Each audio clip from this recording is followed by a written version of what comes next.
بسم اللہ الرحمن الرحیم۔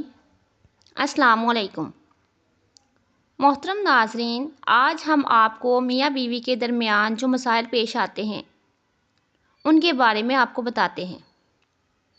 اس کا جاننا شادی شدہ جوڑے کے لیے بہت ضروری ہے، مگر زیادہ تر شادی شدہ جوڑے اس بات سے لا علم ہوتے ہیں۔ وہ دین کی کتابیں تو پڑھتے نہیں اور کسی عالم کے پاس ایسا مسئلہ پوچھنے میں شرم محسوس کرتے ہیں۔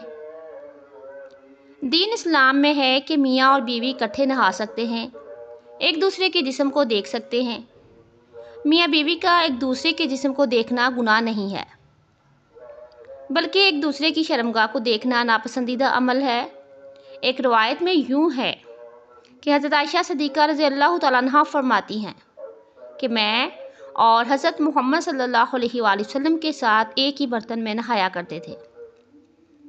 حضرت عائشہ صدیقہ رضی اللہ تعالیٰ عنہا فرماتی ہیں کہ نہاتے وقت حضرت محمد صلی اللہ علیہ وآلہ وسلم مجھ سے پہلے ہی نہا لیتے تھے اور میں ان کو کہا کرتی تھی کہ مجھے بھی پانی دیں۔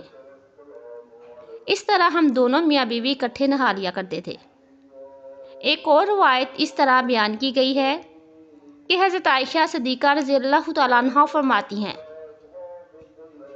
کہ ایک وقت میں اور نبی کریم صلی اللہ علیہ وآلہ وسلم باری باری پانی لے کر نہاتے تھے۔ نہ تو میں نے کبھی حضرت محمد صلی اللہ علیہ وآلہ وسلم کی شرمگاہ کی طرف کبھی دیکھا اور نہ ہی حضرت محمد صلی اللہ علیہ وآلہ وسلم نے میری شرمگاہ کی طرف کبھی نظر کی۔ ہم بستری کرتے وقت باتیں نہیں کرنی چاہیے۔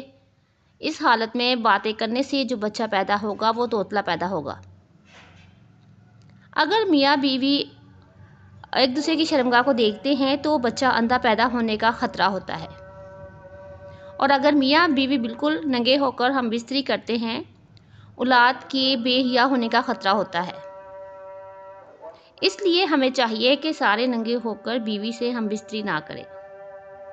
حضرت عائشہ صدیقہ رضی اللہ تعالیٰ عنہا فرماتی ہے کہ میں نے آپ صلی اللہ علیہ وآلہ وسلم سے پوچھا، کہ اللہ کے نبی مردوں کے بارے میں کیا فرمان ہے؟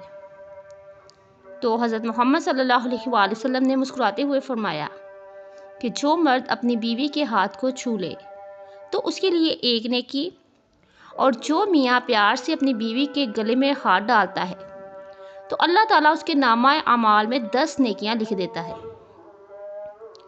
اور جب وہ اپنی بیوی سے ہم بستری کرتا ہے تو دنیا مافیہ سے افضل ہو جاتا ہے، اور جب غسل کرتا ہے تو جب اس کے جسم سے غسل کا پانی زمین پر گرتا ہے تو اس پانی کے ایک ایک قطرے کے برابر نیکیاں اس کے نامہ اعمال میں لکھ دی جاتی ہیں، اور اسی نسبت سے گناہ معاف کر دیے جاتے ہیں۔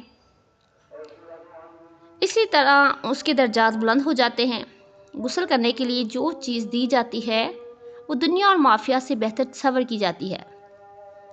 اللہ پاک اپنے اس بندے پر فخر محسوس کرتا ہے، اور اللہ تعالیٰ اپنے فرشتوں سے فرماتا ہے کہ فرشتوں میرے اس بندے کو دیکھو جو اتنی ٹھنڈ رات کو اٹھ کر غسل جنابت کر رہا ہے۔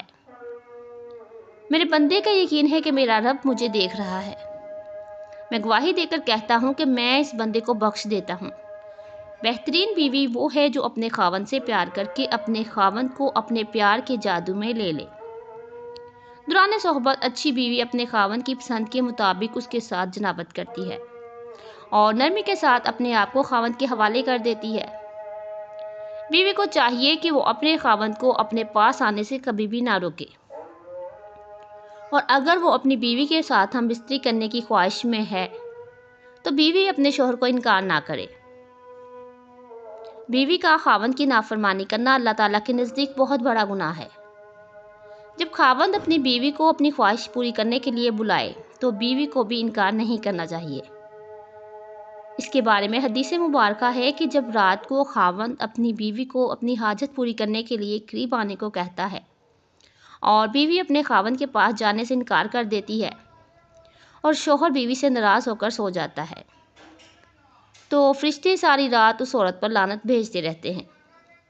ایک اور حدیث بیان کرتے ہوئے حضرت طلحہ رضی اللہ تعالیٰ عنہ فرماتے ہیں کہ حضرت محمد صلی اللہ علیہ وآلہ وسلم نے فرمایا، اگر بیوی روٹی پکانے کے لیے کچن میں کھڑی ہے اور اس کا خاوند بیوی کو حاجت پوری کرنے کے لیے بلائے تو بیوی کو کچن چھوڑ کر فوراً اپنے آپ کو اس کے حوالے کر دینا چاہیے، بیوی نے چولہے پر روٹی بھی کیوں نہ ڈالی ہو۔